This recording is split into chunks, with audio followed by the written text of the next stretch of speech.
বাংলাদেশ আবহাওয়া অধিদপ্তর আজ দেশের বিভিন্ন অঞ্চলে মেঘলা আকাশ এবং বিক্ষিপ্ত বৃষ্টিপাতের পূর্বাভাস দিয়েছে।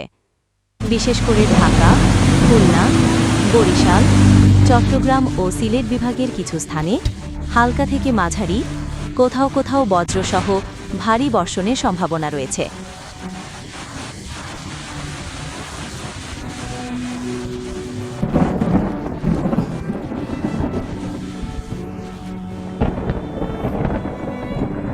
দিনের সর্বোচ্চ তাপমাত্রা ৩৩ ডিগ্রি সেলসিয়াস এবং রাতের তাপমাত্রা ২৭-২৮ ডিগ্রির মধ্যে থাকতে পারে।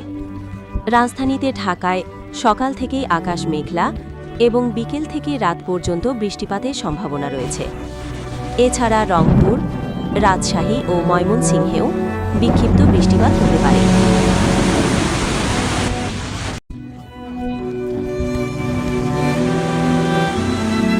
বজ্রসহ বৃষ্টির কারণে বাইরে বের হওয়ার সময় ছাতা বা রেইনকোট সাথে রাখা জরুরি এবং ঝড়ো হাওয়ার সময় গাছপালা বা খোলা জায়গা এড়িয়ে চলতে বলা হয়েছে।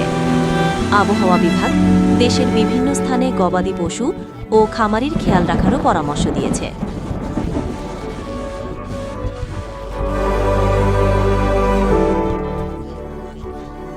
দিনের পরিশ্রমী মানুষের জন্য এই আবহাওয়া কিছুটা স্বস্তিদায়ক হলেও বৃষ্টির কারণে নগর জীবনে যানজট ও দুর্ভোগ বাড়তে পারে। তাই সকালের সূর্য দেখা গেলেও বিকেলের দিকে সতর্ক থাকা এবং আবহাওয়ার হালনাগাদ খবরে চোখ রাখা জরুরি। মহানগরী নিউজ ডেস্ক, ঢাকা।